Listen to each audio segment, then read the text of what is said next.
guys! Good evening! I'm back with another POV. So ngayon guys, magbibigay lamang tayo ng point of view. Sa wakas, si Kalinga Prab ay naging open na nga dito sa issue ni Carla patungkol sa kanyang pag-aaral. Ang tanong ng karamihan, is this true? At syempre, maikli lang din ang sagot ni Kalinga Prab. Ano kaya ito? Dito na ba natin malalaman kung ano ba talaga ang totoo? Kasi medyo matagal na din tong issue na to hanggang ngayon ay wala pa tayong malinaw na sagot. 'Di ba? Anyways, bago ang lahat, don't forget to support and subscribe Kuya Val Santos Matubang at na Vlog Kalinga Prab at sa lahat ng Team Kalingap. Syempre guys, salamat sa suporta at pagmamahal nyo sa aming mga Kalingap reactor. So, sa live nga mismo ni Kalinga Prab ay may viewer na nagtanong patungkol sa mga umuugong na issue ngayon patungkol kay Carla, mainly specific patungkol sa kanyang pag-aaral. Marami tayong curious kung ano na. Kasi si Joy, klarong-klaro, third year. Kasabayan ni Carla, diba? Si Joy, si Eden, si Roseanne, sila yun, diba? Pero itong si Carla, tila ba ay parang hindi malinaw kung ano nang status ng kanyang pag-aaral. So, syempre, ito yung magandang pagkakataon ng mga Jomcar fans na si Kalinga Prab ay nag-live at good thing sa dami ng mga, 'di ba? Sa dami ng mga nagko-comment na halo-halo na yung mga fans diyan, pero itong comment nito ni Ate ay timing na nabasa talaga ni Kalinga Prab at sana ay magkaroon tayo ng magandang sagot or yung sagot na gusto nating sagot.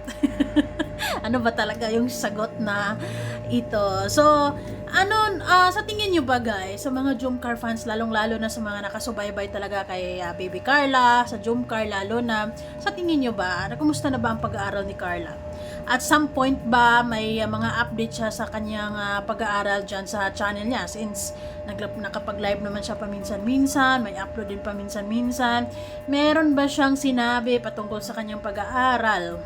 Wala naman siguro, 'di ba? Parang wala. Itong issue na to ay lumabas lang to or napag-uusapan lang to. May mga ilang reactors na rin talaga ang nakapag-topic ng patungkol dito. And on and off tong issue na to, sa totoo lang. And hanggang ngayon, marami pa rin tayong curious kung kumusta na ang kaniyang pag-aaral. Ito ba ay totoo ba yung usap-usapan na drop out? Ano bang nangyari talaga? So, alamin natin kay Kalinga Prab. Walang problema kung gusto yung tulungan yan. Basta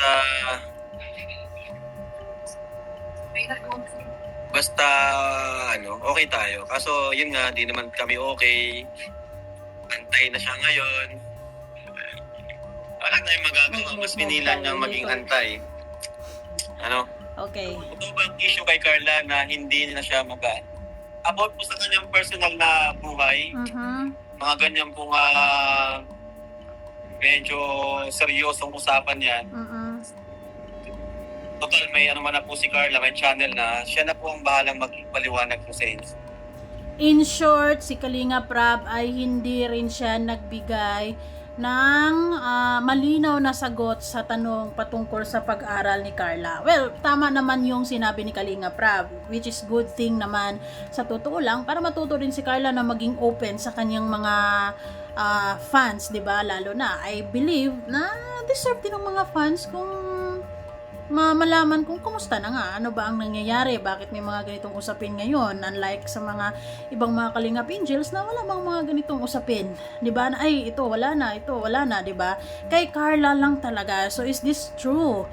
Ang ginawa ni Kalinga Prab ay hindi po siya sumagot, 'di ba? He is not confirming or he is not denying. Ang sinabi lang niya ay abangan na lang natin si Carla na magla-live kasi may channel naman si Carla or maybe may upload siya about it at maging sasagot siya sa ganyang issue para mas malinaw, para mas diretso, para mas klaro, para mas kapanipaniwala kasi si Carla mismo ang nagsasalita, 'di ba? Meron naman channel si Carla, tama din naman si Kalinga Prab. So abangan na lang natin kung ano ba ang totoo. Maaring sasabihin ni Carla sa atin, maging totoo siya sa atin, or she keeps it secret na lang. So, okay, tuloy natin. Di naman po kailangan lahat, di ba? Mm. Ibigay ang buong detalye, lalo na personal na buhay niya yan eh. So, bigyan natin siya ng karapatan na siya. Well, mostly naman talaga si Kalinga Pra, pagdating sa mga issues, lalo na sa mga Kalinga Angels niya. And, which is good. Kaya inaabangan talaga yung live ni Kalinga Prab, lalo na pag mayroong mga umuugong na mga issues talaga. Kasi, he simply answers yung mga curiosity ng mga fans, may mga tanong tapos nagsusumasagot siya, but this time ay hayaan niyang si Carla daw ang magsalita, si Carla ang mag-open up syempre sa mga fans niya if she wants to, di ba? Yung magsabi or kung di naman niya gustong sabihin, hintayin po natin siya, no? Kasi Yes, buhay po tama niya naman. yan. Marami pong rason sa mga buhay, sa buhay natin, may mga pagsubok na nangyayari, hindi natin alam, lahat tayo may personal na battle sa buhay natin. May kanya-kanya tayong Sigurado naman, let's give a benefit of the doubt sa mga naririnig nating issue patungkol sa bagay na to about sa pag-aaral nga ni Carla, 'di ba? If it's true, then maybe she has the reason kung bakit nangyari 'yon. Siguro naman talagang may rason, 'di ba? She has the reason. Of course, hindi naman pwedeng ganun na lang na walang rason, 'di ba? Na paano? Ganon. Pero yeah, siguro on the other hand, masasabi ko if this is true, then para sa akin, kung ako si Carla, ay maging honest na ako sa mga fans ko and I'll do better, 'di ba? Kasi it's not yet end of the world naman at wala namang paligsahan at wala namang sa mga Kalingap Angels wala namang wala namang competition na ay kailangan sabay, kailangan dito sila magkaka-graduate na by next year, ganon, and then ako magsisimula na naman, ganon. 'Di ba? So it's a lesson learned for Carla if ever na totoo yung mga usap-usapan ngayon na di umano ganyan may problema sa pag-aaral or kung ano man ang nangyari sa pag-aaral na yan, 'di ba? So tama naman si Kalinga Prab na dapat lang na si Carla mag-open up about it. battle, Tama. Bigyan natin sila ng respeto kung sasabihin niya o ano man. Kung may tanong po kayo about dyan sa pag-aaral ni Carla, si Carla po ang bahalang magsabi niya na lang. Basta alam po tuloy ang kanyang pag-aaral.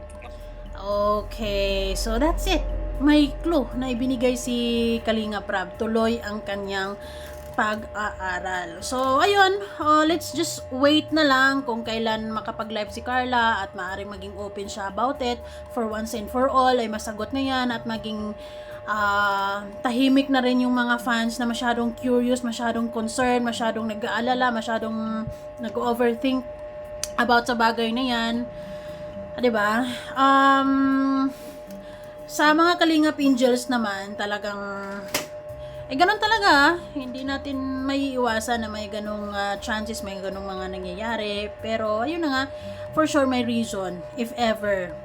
Pero kung ito ay haka-haka lamang at may malang at may maikontempt lang, well then it's easy to confirm na sabihin ni Carla sa live niya, ay sorry, guys, sa mga naririnig nyo patungkol sa pag-aaral ko, sorry na lang sila dahil hindi po yun totoo.